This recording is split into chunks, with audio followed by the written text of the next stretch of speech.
ನಮಸ್ಕಾರ ಬಂಧುಗಳೇ, ನೀವು ನೋಡ್ತಾ ಇದ್ದೀರಾ ಅಂಗವಿಕಲರ ಅಂತರಾಳ ದಿವ್ಯಾಂಗ್ಜನ್ ಯೂಟ್ಯೂಬ್ ಚಾನೆಲ್ ಇಲ್ಲಿಯವರೆಗೆ ಸಬ್ಸ್ಕ್ರೈಬ್ ಆಗದೇ ಇದ್ದರೆ ದಯಮಾಡಿ ಚಾನೆಲ್ ಸಬ್ಸ್ಕ್ರೈಬ್ ಆಗಿರಿ, ಶೇರ್ ಮಾಡಿರಿ, ಲೈಕ್ ಮಾಡಿರಿ, ಅಭಿಪ್ರಾಯ ಕಮೆಂಟ್ಸ್ ಬಾಕ್ಸ್ನಲ್ಲಿ ತಿಳಿಸಿ.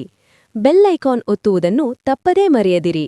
ಲೈಕ್ ಬಟನ್ ಒತ್ತಿದರೆ ಹೈಪ್ ಬಟನ್ ಬರುತ್ತದೆ, ಅದನ್ನು ಒತ್ತಿ ಚಾನೆಲ್ ಪ್ರೋತ್ಸಾಹ ನೀಡಿ. ವಿಶೇಷ ಚೇತನರ ಇಲಾಖೆಯ ಯೋಜನೆಗಳು, ಅಂಗವಿಕಲ ವ್ಯಕ್ತಿಗಳ ಹಕ್ಕುಗಳ ಅಧಿನಿಯಮ 2016ರ ಕಾಯ್ದೆಗಳನ್ನು ಕಾರ್ಯರೂಪಕ್ಕೆ ತರುವುದು ಮತ್ತು ಅದರ ಬಗ್ಗೆ ಜಾಗೃತಿ ಮೂಡಿಸುವಂತಹ ಪ್ರಾಮಾಣಿಕ ಪ್ರಯತ್ನ ಮಾಡಿರುವ ವರದಿಗಳು ಮಾತ್ರ ಪ್ರಸಾರ ಮಾಡುವ ರಾಜ್ಯದ ಏಕೈಕ ಯೂಟ್ಯೂಬ್ ಚಾನೆಲ್ ಅಂಗವಿಕಲರ ಅಂತರಾಳ ದಿವ್ಯಾಂಗ್ಜನ್ ಯೂಟ್ಯೂಬ್ ಚಾನೆಲ್.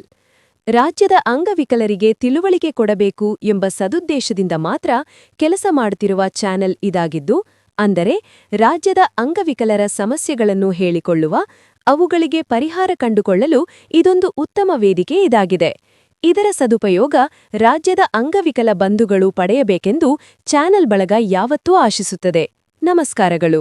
ದಿನಾಂಕ 22/12/2025ರಂದು ಮಾನ್ಯ ಕಾರ್ಯನಿರ್ವಾಹಕ ಅಧಿಕಾರಿಗಳ ಅಧ್ಯಕ್ಷತೆಯಲ್ಲಿ ತಾಲೂಕು ಅವರು ಇಲಾಖೆಯವರು ಮತ್ತು ತಾಲೂಕು ಮಟ್ಟದ ಅಧಿಕಾರಿಗಳಿಗೆ ವಿಕಲಚೇತನರ ಅನುದಾನದ ಕುರಿತು, ವಿಕಲಚೇತನರ ಇಲಾಖೆವಾರು ಕಾದಿರಿಸುವ ಕುರಿತು, %5 ವಿಕಲಚೇತನರ ಅನುದಾನ ಬಳಕೆ ಕುರಿತು ಶಹಪುರ್ ತಾಲೂಕು ಪಂಚಾಯಿತಿ ಆವರಣದಲ್ಲಿ ವಿಕಲಚೇತನರ ಪ್ರಗತಿ ಪರಿಶೀಲನಾ ಸಭೆ ತಾಲೂಕು ಮಟ್ಟದ ಅಧಿಕಾರಿಗಳಿಗೆ ಶಿಸ್ತುಬದ್ಧವಾಗಿ ಮಾಡಲಾಯಿತು.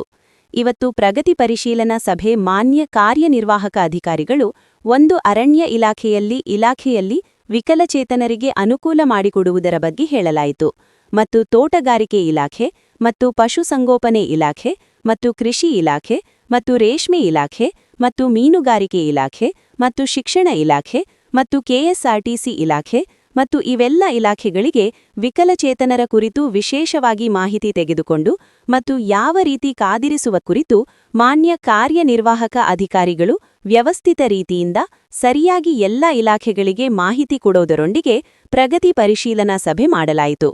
ವರದಿಯನ್ನು ನಾಗರಾಜ ಮಾಲಿ ಪಾಟೀಲ, ಎಂಆರ್ಡಬ್ಲ್ಯೂ, ತಾಲೂಕು ಪಂಚಾಯತ ಶಹಾಪುರ ಅವರು ಅಂಗವಿಕಲರ ಅಂತರಾಳ ದಿವ್ಯಾಂಗ್ಜನ್ ಯೂಟ್ಯೂಬ್ ಚಾನೆಲ್ ಜೊತೆಗೆ ಹಂಚಿಕೊಂಡರು. ಧನ್ಯವಾದಗಳು.